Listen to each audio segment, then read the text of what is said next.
Right, hello. I just wanted to do a very brief introduction before the main video starts, really. For two reasons. One, to say a huge thanks to Paul Hughes of AAC in Harlow for inviting me along for the trip to Derby University, to the coral lab there, which has done amazing work from pathogenic ciliates through to spawning several different types of coral. We got to spend time in the lab. We got to meet his research technicians and his research students who all gave up time in their day to accommodate us. So it was amazing. And obviously to Professor Mike Sweet, who runs that lab, who's done amazing work on a whole plethora of things to do with coral reefs, molecular ecology. Absolutely brilliant day. So I just wanted to say thanks to both those and to all the staff that were there for an amazing day. So I hope you enjoyed the interview as much as I enjoyed the day. So I will let you get on and watch it. Okay, so we're here today with Professor Mike Sweet and Rob, pelagic swimmer. Some of you know as Instagram, but what's your real title, Rob? Dr. Rob Hutchinson. Dr. Rob Hutchinson. Very kindly invited by Mike to his facility today, where he teaches a lot of students, a lot of things all about what we know as the hobby, but for some is science. I'd just like to if you'd like to explain what you do and who you are, Mike. And yeah, so this is the Aquatic Research Facility. We established it in about 2014, and it's been through various different iterations since then. This is about probably the fourth sort of revamp that we've had, so it's looking a little bit shinier as we look around, and we do a whole heap of different types of research here. So obviously all around corals for the most part, sometimes a little bit about sponges, sometimes a little bit about algae, and it's for undergraduate students, postgraduate students, and even postdocs as well. Lovely. I did also think I saw earlier on when we was having a tour, also doing a lot of extensive work on seagrasses as well. Is that right? Yeah, so that's something new which we've just started building in. We've got two PhD students internally who are doing seagrass work, one on the tropics and one on British seagrass. So we have two species of British seagrass, Zostera marina and Zostera nautili. And they're actually rarely kept in captivity. And so we were told it was going to be a bit of a challenge, but luckily we've actually been able to already induce flowering and get seeds from our two British species in the first year of trialling this. Yeah. And I think most of us are becoming aware now how important we know about mangrove beds and how important mangrove beds are. And I presume now we're moving into the world of seagrass beds and how vitally important they are as nurseries as well for aquatic life in general. Is that the main drive, or is? Oh, there's a couple of different aspects there. So obviously we know that coral reefs harbour about 30% of all marine life. Seagrass beds harbour about 15%, so a little bit less than corals. They're coral cousins, but still a significant amount of biodiversity. So you've got that biodiversity credit aspect, if you think about it from a sort of business economy side of things. But also they sequester carbon, so they take a lot of carbon dioxide from the air. Obviously it will help us a little bit with climate change. And it's equivalent to about 30% of all the CO2 that we need to absorb is taken currently by beds. But unfortunately, the meadows, the seagrass beds, are decreasing due to disruption, physical disruption, land reclamation, pollution, and there is a disease called wasting disease as well. And we found this all over the world. It actually hampered British seagrass in the 1930s and knocked out most of the population. These sort of ecosystems nearly went extinct, but they bounced back. And they really need to be protected in the future, but there isn't a huge amount of research certainly from the molecular side, which is what we specialise in. I'm technically a molecular ecologist, and we can add quite a lot of information that we've learned from the coral fields to the seagrass field relatively quickly, and so bring the level of science up in the next few years. Yeah, and of course the other thing that I'm very aware of, and I'm sure others out there are as well, but you work very closely with Jamie regarding the coral spawning side of things, and I know, Rob, you're just about embarking on your first. I'm trying to be one of the first hobbyists, I think, to embark on a successful spawning experiment in my own house. So this is amazing to come in and see what you're doing. It works brilliant. Yeah. And since we've sort of been here, the other thing I know we've had conversations recently is a very sort of emotive subject in the hobby at the moment. You've also done some extensive research on coral pathogens and disease organisms and things like that. And I know recently on the phone you were talking to me, but I'm not at the level to even understand some of this. But I believe you was working on coral ciliates, is it, or something like that? I was in Australia during my PhD. Lovely place to work. And my boss at the time told me about ciliates, and I didn't really know what ciliates were. And I was like, I would like to know. So we went and got what was called white syndrome in the Indo-Pacific, or white band disease in the Caribbean. And it's the simple, very sharp demarcation between the tissue and obviously the white calcium carbonate skeleton, you see. In fact, we've got a bit of an example here. This is a slightly different disease. This is called Herpes white patch syndrome. So you can see here, the varieties is not looking too good. And then you get these white patches, which are actually disease and starting to progress. And these are caused, we did a lot of work on this as a disease as well. In fact, we named Herpes white patch syndrome back in the day. And it's caused by a Vibrio disease, a Vibrio pathogen. And we actually showed that it was thermo-regulated as well. So if you increase the temperatures, the disease was persistent. But these guys are actually really resilient. So we also then started to work on a probiotic application associated with them. And that means that you can use good bacteria in the same way as Yakult to a degree. Yep. Then you can, we can push Yakult onto the corals. And a lot of our work moved from understanding the diseases. In fact, I actually named a ciliate pathogen after my wife. Philaster lucinda. Because romantic. Exactly. Who says romance is dead? Romantic. Yeah. She loves it. It's in the scientific literature and it gets cited quite a lot. So but Philaster is the causal agent that eats all the tissue. So it's not the causal agent of the actual disease. That's still bacterial induced. This comes along afterwards. And it just munches all the necrotic tissue. So it causes the actual disease sign. So in disease world, we talk about signs and symptoms. Corals can't tell us how they're feeling, so they don't have any symptoms. It's only disease signs that you see. And obviously corals only have a small amount of different ways that they can show how they're feeling. And most of it is tissue loss, but then there's also a bit of discoloration. So you get what's called black band disease, yellow band disease, dark spot syndrome. They're very inventive names for the various different diseases. But that's what we specialised in initially. But then, as you've already alluded to, what we did quite early on, or again after my sort of PhD, we didn't want to be sort of pessimistic and be describing diseases and death all the time, and monitoring them and doing surveys out in the field. And we wanted to turn the tide a little bit and try and focus on the healthy organisms. And so that's where the spawning concept came from. So it was down in the Horniman Museum where we worked with Jamie to push this through before we were doing diseases, and then into what's a healthy coral if it's not spawning. And then obviously that led us down a whole plethora of different projects and different ways of increasing settlement, increasing survivorship. And we've actually gone full circle now because we use the microbes again. So we use the good bacteria to treat corals and even offer them thermotolerance and disease resistance. And this is a technique or a tool which is actually being used in the field now to try and treat quite a few diseases which we're seeing on the aftermath of global warming or climate change and bleaching. Yeah.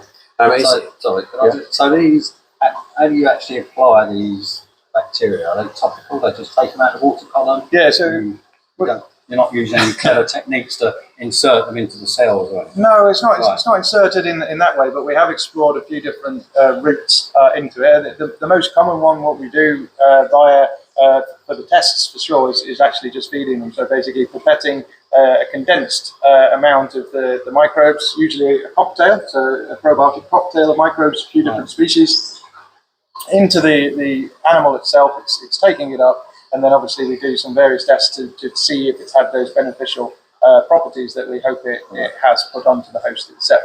But we have also experimented by looking at putting it into food, so into Artemia or something along those lines. And then also...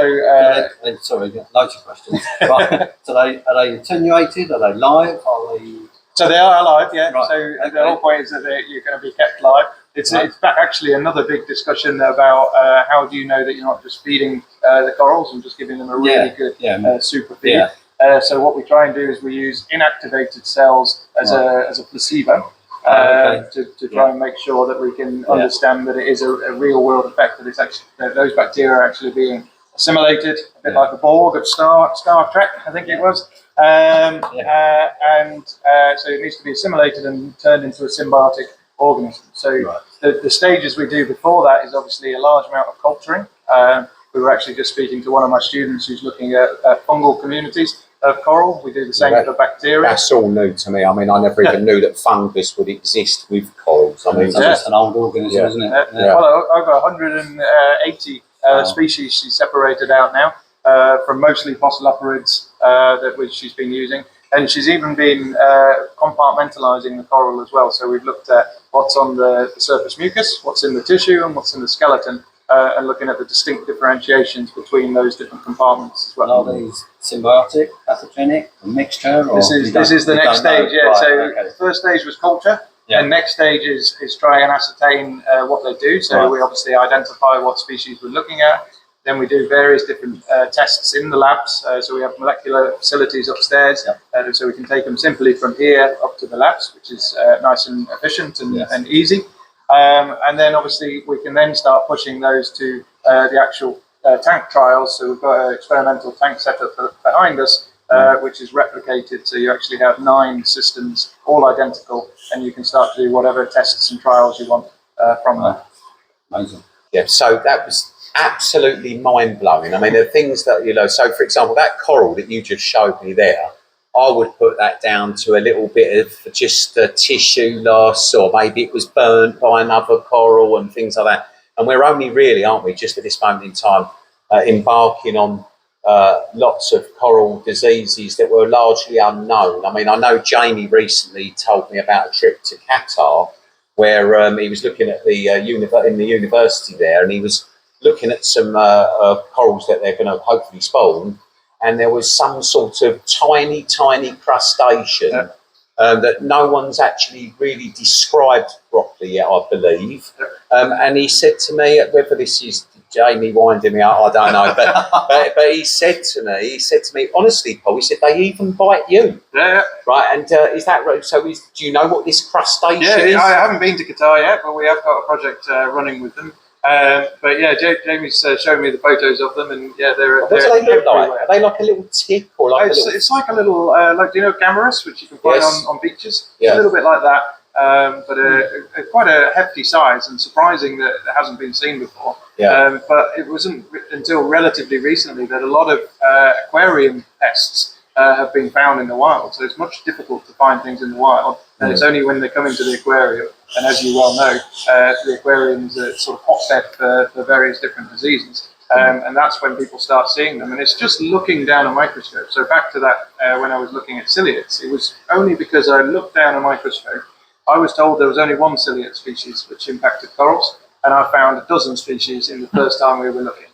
And that was just looking. But someone like Rob, who's obviously embarking on his new thing, which is I'm really excited for Rob, because I've been saying for a long time about, hobbyists should at least be attempting this by now. We've got the tools, we've got lots of education and research that's already been done.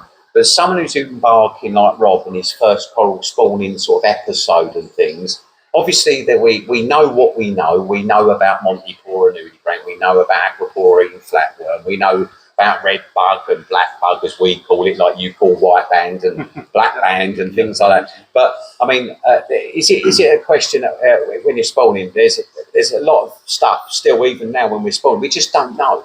Yes. Is that right? So in other words, have you embarked on, say, a spawning thing, and then all of a sudden you've been hammered by some cilia or some fungal thing or some this thing? I mean, in the scientific world, obviously you've got a lot of controls in place versus a lot of hobbyists that probably haven't. I mean, are you finding new disease and organisms and pathogens all the time? Yeah, so we've stopped really exploring the diseases too much because we're busy with multiple other projects. But there's a couple of things which are really interesting on that front. So obviously we bring in new brood stock quite often. And so with that probably comes in quite a heap of different pests. And yeah, like you say, there's just that large amount of unknown, even with spawning itself. One would imagine that, well, you read a paper or you read a book and it sounds like everything spawns on one magical night. And I thought that that was the case as well. As a That's how scientist. I thought it was like one lunar cycle that they all do it. Not the case. So Yeah. even when we control everything in the systems behind us, we still get a week, sometimes now even 2 weeks, where that spawning occurs. And last year, Jamie actually missed the spawning. I just got it because I was just having a look in the tank. Wow. And I said, my corals are going. And he goes, that wasn't supposed to go for another week. We don't know why. We have no explanation about that. We have some corals. So that was outside of your expected window. it was for just the spawning. on the day, because we have a little bit of a buffer where we just have a check. But it's never done that before. Usually 4 or 5 nights after the full moon. More often than not. Different species, but by and large, and it depends on the geographical location you get them from as well. So there's differences there. In for Singapore, for example, it'll be around March time. Northern Great Barrier Reef, it's around November. So for the same species. So there is a shift. So you do need to know what's happening in those sort of locations. But even when you're out on the reef, so we do a lot of field work as well, lovely locations. I won't tell you all Holiday the resorts. places. Sometimes $1,500 a night. Terrible. It's terrible. We don't have to pay. Lovely.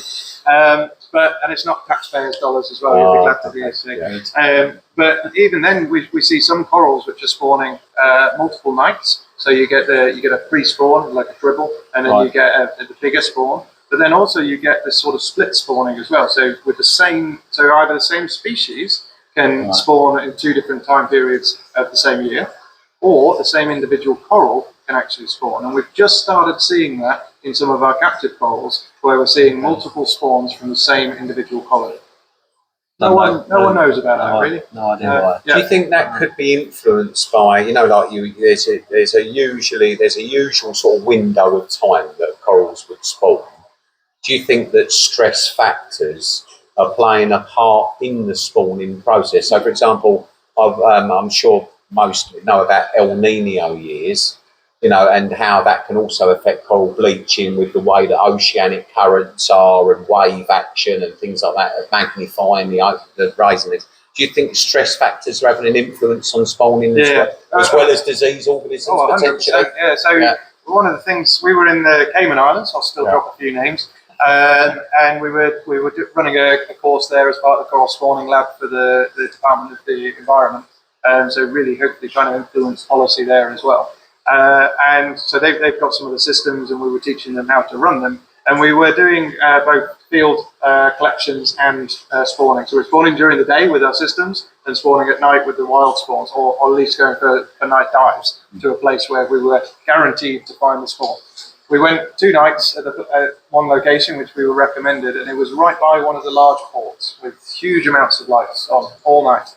And those corals were not going. The other side of the island, in the dark, they were spawning like clockwork. So that was the first time I witnessed personally the impact of light and the stress associated with light on desyncing the spawning. And that's obviously a major issue, which a few people are starting to look into, but it's not mainstream at the moment. Most people focus on climate change, obviously, temperature, sometimes ocean acidification, but not light pollution. It's funny because we've spoke about light pollution. I know there's been quite a few documentaries and things about London. And the fact that bird life is all. Don't see light as a pollution. That's the trouble. Obviously, it's known for turtles. I was going to say turtles, for example. the classic developing on beaches. But I had never witnessed it, so this was only last year, and I've been in firsthand. So there's so much, I presume, even at the level that I know that you're at, and I know with Rob and his insects and his malaria and everything, there's only so much we ever really know, isn't there? And every day's a school day, so to speak. 100%, And that's the beauty of certainly working in an academic institution like this, is not only are you learning yourself constantly, like if anybody says, I know everything, there's something wrong there.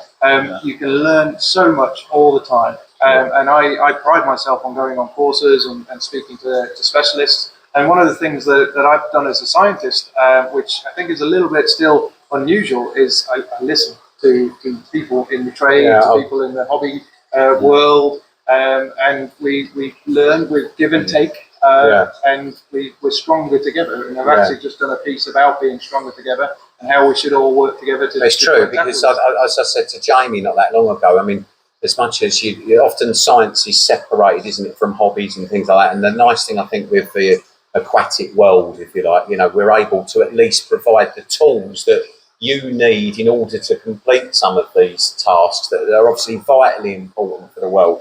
And I know there's one particular subject which has blown me away since I've been on. I know Rob as well, which is the sun-tanned green story. Yeah, that is amazing. Because that's made the news, isn't it? But not many people know that Mike was heavily involved with that. I believe you've got a sample for us to show us. A couple here, so which is unbelievable. There's a product here called Reef Relief, and you'll find this in your high-class Maldivian hotels, and I think it's about to hit the news big time. This, isn't it? So we've been testing it, and it's been in development for a few years, and we've been heavily testing it over the last year in the facility behind us.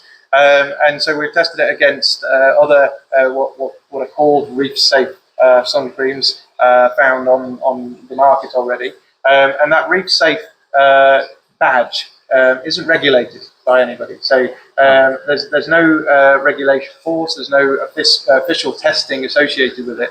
So just because a sun cream says it doesn't mean anything, unfortunately. Well, they actually just did, and it wasn't that long ago, a news report about actual, like the SPF factor you find on your suntan cream. Apparently they tested, this was in the news less than a couple of months ago, about the fact that even some of the SPF ratings on some of the very well-known brands, including some major supermarkets as well in the UK, were absolute lies. So this we can be absolutely sure is coral friendly, and I know that putting my name to that one. Yeah, and I know that you were showing Rob and I earlier on just round the corner. There's a series of things, and you've actually tried feeding corals. This works just as coral food. So it's the first ever reef positive sunscreen we're sort of marketing. It's actually going to change its name. This was a sort of prototype. It's actually going to be called Coral Care going forward. That's being trademarked at the moment. Launches in January in Sonny Avo, as you mentioned, hopefully. But then also available in other shops and supermarkets and things like that. It's rolling out as we speak. But the beautiful thing about this as well is that some of the profit which goes from that will be going into fellowships and scholarship programs, which is really exciting to see how we can advance people's careers, livelihoods. It will be international as well. So it really is giving something back as well as having a commercial product which can hopefully. I mean that's really special, don't you think, Rob? I mean the fact that fact. So if you ever wear, what's it going to be called? Not Coral Care. If you're ever going to wear Coral Care, you'll actually be putting money back into Derby University. Is that right? It's going to be wider. Hopefully. And for people to go on to further research and development in protecting those corals on those holiday destinations. Well, anyway, so it's along the line. So it's called Bioinnovation, where you actually bring something from the nature, so nature-based solutions or bioinnovation, whichever sort of buzzword you want to use. And you make something which was already good. So this was already safe for humans. Obviously, it does a job. There's no way we're going to remove that as a thing, because otherwise people are going to get cancer and things like that. It's a problem. So can you turn something which was a negative to a positive? And even the reef safe stuff. What we were finding with reef safe was it depends on your definition of reef safe from the sunscreens which are out there. I'm not going to name and shame any sunscreens, but it didn't kill the coral. But it impacted the growth compared to controls, which were nothing in the water. With these ones, we saw a positive increase compared to the controls and obviously the benchmark sunscreens. So it really does impact it. But it's a little bit more complex than that, because it varies from species to species of coral as well. So something important that we did with this sunscreen was actually test it on multiple species of coral. And we found with the more sensitive ones like the acroporids, that it was actually just equal to the control, whilst for certain more fleshy species like Galaxia, you saw a big positive increase. So it's not a sort of either or per se, but it does have that massive shift. Oh, Yeah. I think it's probably one of the most positive things. I mean, today obviously we came up here just to have a look around and what have you, but it's one of the, I think, one of the best parts of the visit today to learn about that.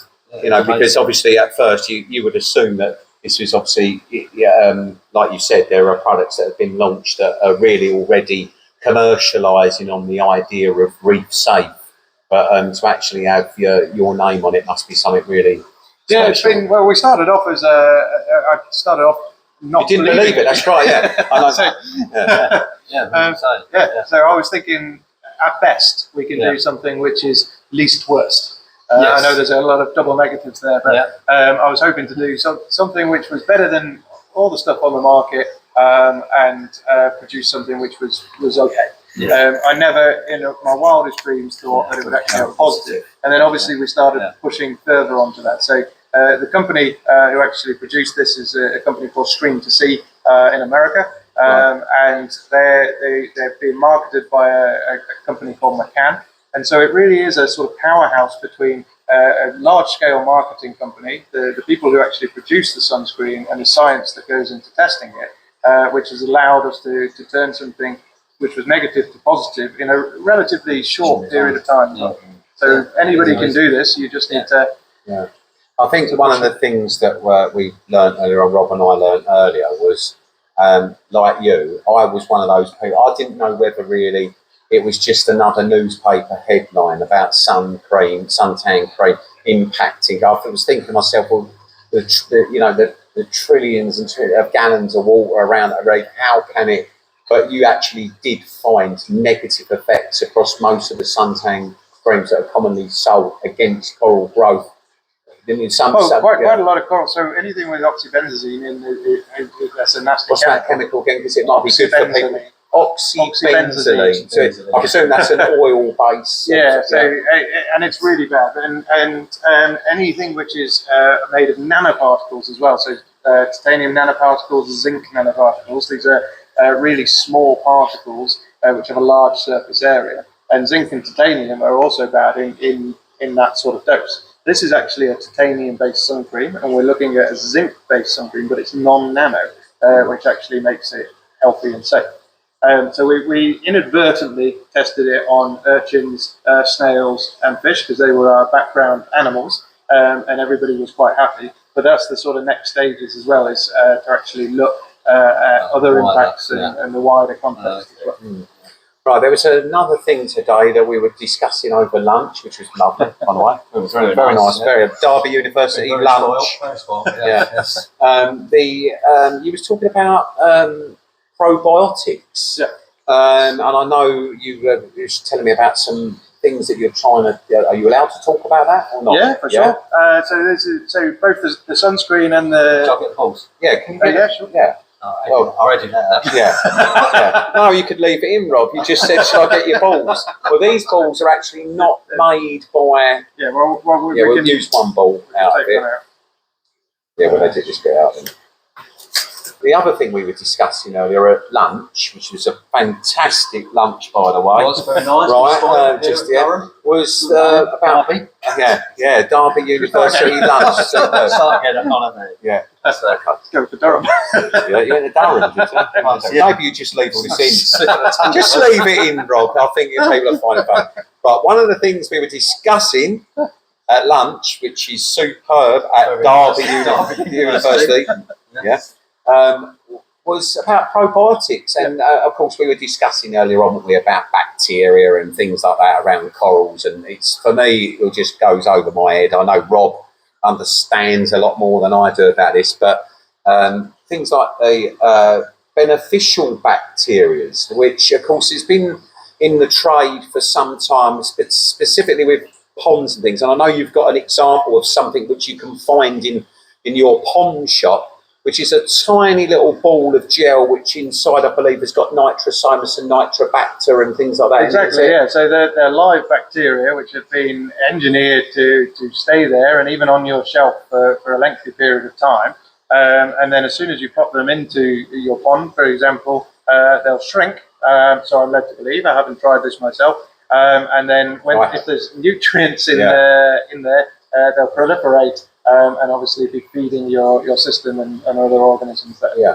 So often I've read a lot of medical articles about probiotics and things, and there's a lot of wishy-washy evidence around it, particularly with things like products that you drink for your stomach fauna and what have you. But there's a well-known coral food that I use, and I never quite believed it at the time when it arrived on UK shores, but I do now. Yeah. So, and that's a dried product, which actually seems to have a probiotic in it, which really does. So you can feed your corals heavy, but it has no impact whatsoever on your phosphate and things like that. And I think it's because of the bacteria that's present. I'm not educated enough to exactly explain that, but if anyone's using Benny Reef or Benny Pets, they'll know what I mean.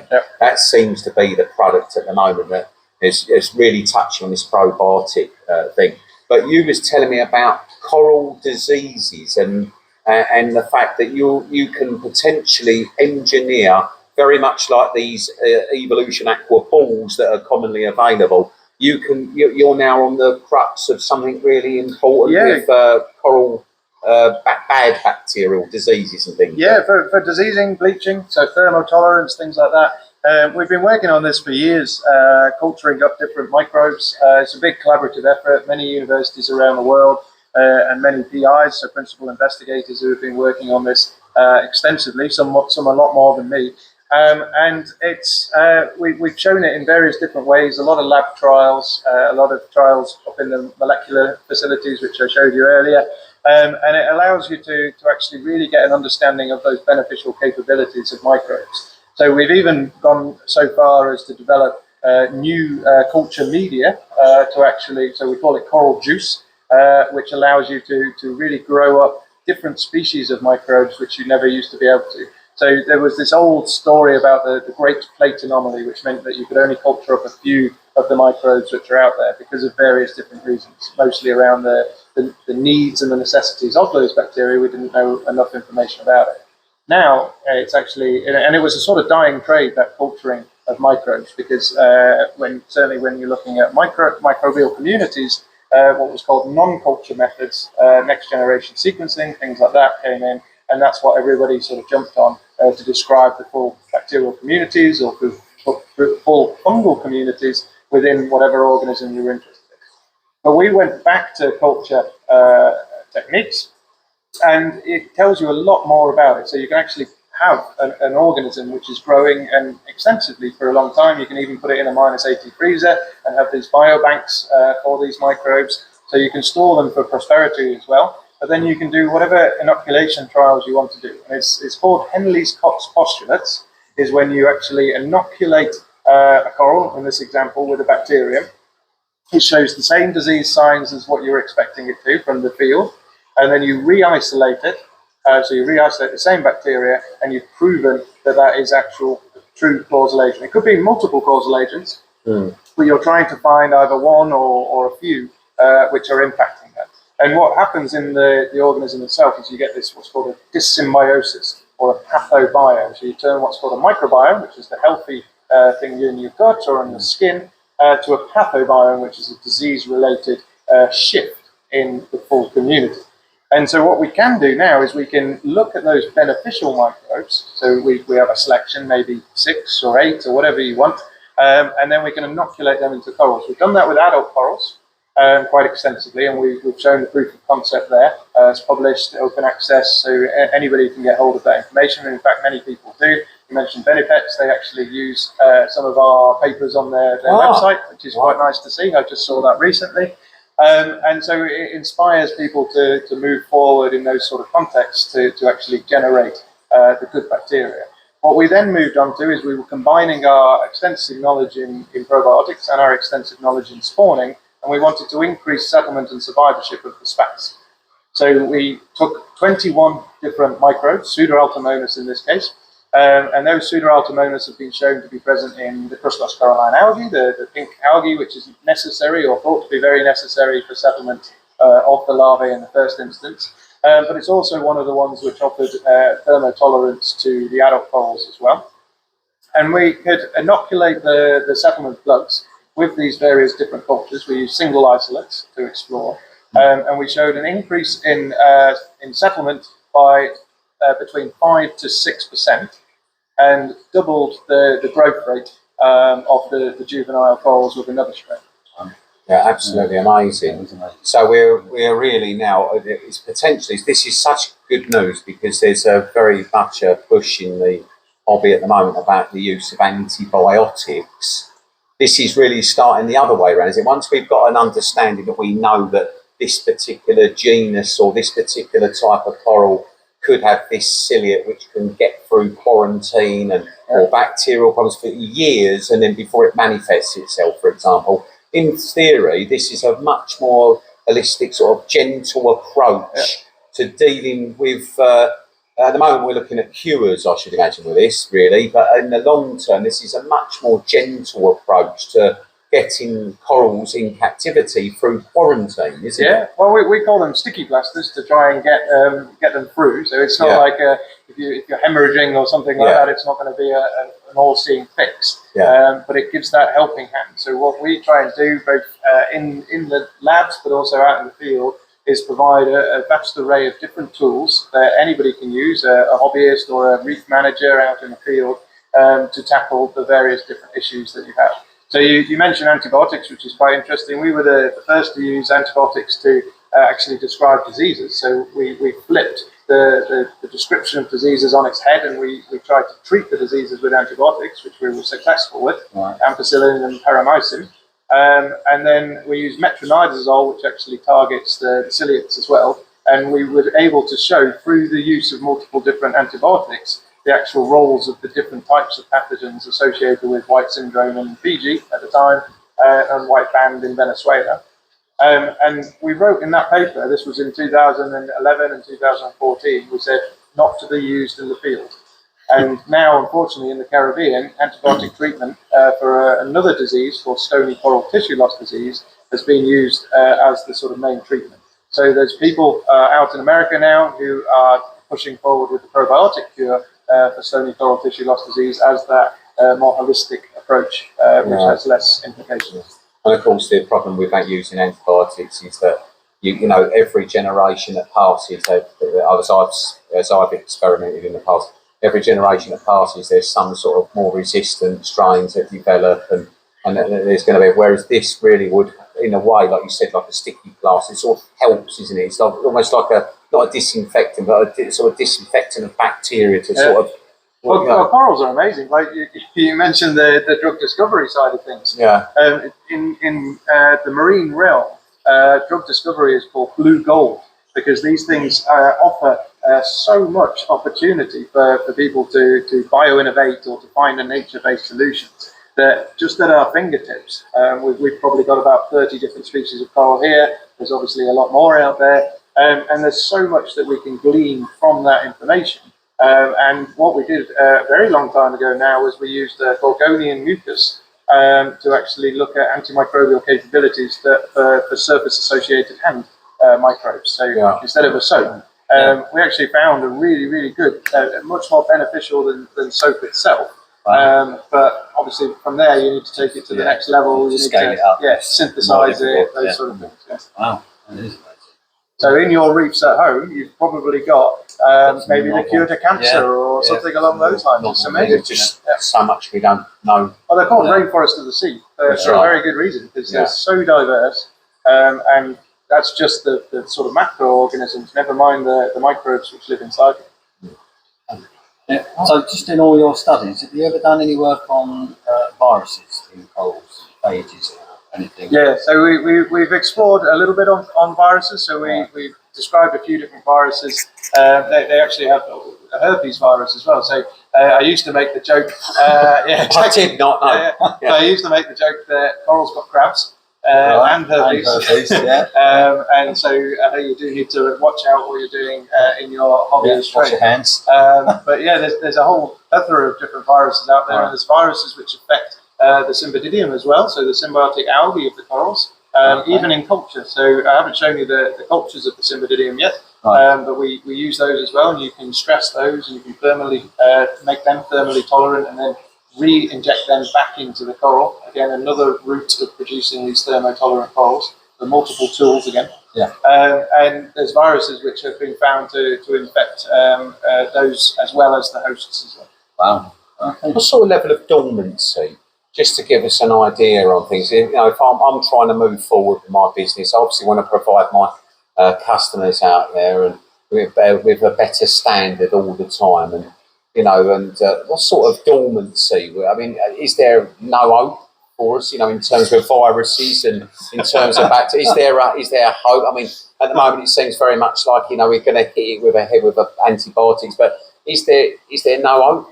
You know, what time frame are we talking for some of these things? I mean, can you only ever say that a coral's completely clean by killing it and then looking at it? Or, you know, how do we get to a stage where we know that they're viral free or bacterial free, bad bacterial free? So two good. Well, first I thought you were saying about the no hope in the environment in general. So I put us down as we've got 6 years to turn over the impact we've had on climate change. By 2030, they reckon 90% of reefs worldwide will be functionally extinct.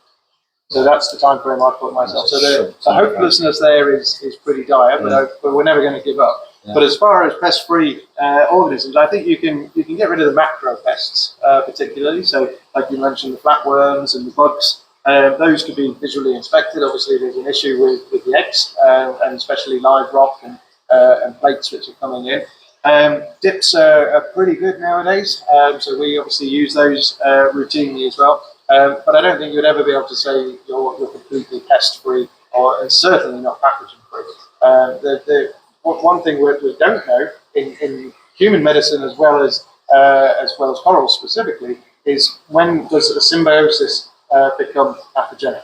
And we know that it can happen, but we just don't understand the mechanisms associated with it. Yeah, I know when we spoke on the phone recently, at this level I'm out, you know.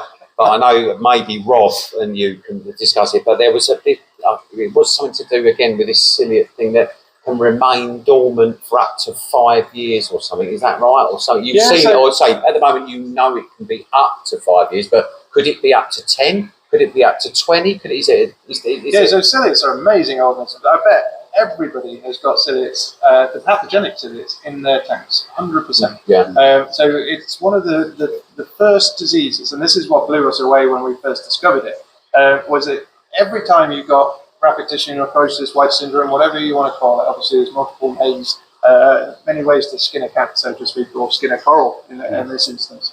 And you could always, if you took it out, looked under a microscope, you would see ciliates. And the similar species, so Philaster lucinda, my wife's namesake, that was the one which we found everywhere in the wild, no matter which, in Australia, in the Caribbean, in the tank here, in a tank in the Horniman.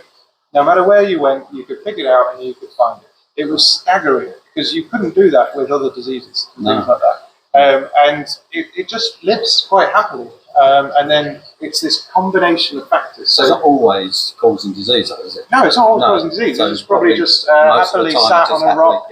How would that manifest itself? Say for someone like myself, who's not very scientifically qualified, how would I see that physically with my eye on the coral? What does it look like? So if you just said, if I said, what would it look like on a I better not say it wrong, Montifora, how would that look, or how would a coral look that's struggling with ciliate abuse? Yeah, so it's relatively rapid, so that's where that rapid tissue necrosis comes from, and it usually happens at night, which is quite interesting as well. So they proliferate, and I sort of imagine it as like an army. With an army which comes on, there's a couple of YouTube videos of work we've done, time-lapse imagery, which you can see. And what it is the ciliates would normally be being eaten by the coral as well, I'm sure. I'm sure they're a natural food source as well. But when they come in such large numbers, it is literally like an army storming the gates, where the first ones will die off, but then the coral will be weakened. So the coral will lose its mucus, which is one of its first lines of defense, and it will fire all its nematocysts. So at that edge, that makes it weak. So then the ciliates come in and eat that. And then it just carries on. And then also what we see is they bury underneath the tissue and attack it from below, which is a weaker spot. So imagine a ciliate eating your bottom. It's not going to be very nice. And they're spore forming as well. So if they're taken out, they can dry out. So it's a resisting of desiccation. So it makes a little, it's like a cyst. Wow. So you're saying now this could even be airborne? For sure, yeah. So paramecium is one of the most common ciliate species which is out there. If you get a petri dish or whatever you want, a bit of wet straw, you will get it in any location you're in. If you put it just by the window or something like that, you'll start to see some ciliates if you want to do a bit of a home trial. Wow, unbelievable. Yeah, that's just... And you know brown jelly syndrome? Yes, of course. So that was the classic one, which was actually caused by a disease, another ciliate of the same genre, Philaster guamensis. And it's got Philaster lucinda as well in the mix, but Philaster guamensis is a bigger ciliate, so it offers that sort of brown band in the brown band syndrome, but also the brown jelly itself. And so that's the extensive end of the disease, the brown jelly aspect. But anything which is a white band which is progressing at a rapid rate, and I mean relatively rapid, then that's... It's interesting you should say that, because obviously we're being an import, we're bringing a lot of corals in and from wholesale as well. It's exactly I never really understood. I could look at a coral one day, tissue a bit thin, recent import or something like that, and then the next day, like you say, it's gone. But there's no change to the environment that the coral's in. There's many corals around it that are really happy. So likely to be some sort of form of ciliate attack then. So, really. Well, it's the cart before the horse sort of thing. So I was always, my old supervisor explained it. So you've got a zebra walking in the plains. Yeah? He trips up and hurts its ankle. Okay? And then it gets caught in a snare, and it gets really gnarly leg. Then it starts getting sepsis. So it's getting a blood disease, a pathogen coming in and starting to eat it. It's getting weak, it's dehydrated, it's not being able to eat, it's being sick, and then a lion comes and eats it. What killed it? Yeah. It's this amalgamation of things. So what we find with the spawning corals as well, and this is an anomaly we haven't quite fixed yet, but we're looking at it, is that we often get a sort of rapid tissue necrosis after a spawning event. So it's likely to do with the environmental parameters, it's likely to do with the high energy consumption of the initial spawn itself, it's likely to do with obviously all the activity that we do when a coral's spawning, so we have to turn off the flow and the pumps so that the eggs and sperm can settle and so on and so forth. So there's a lot of processes involved there,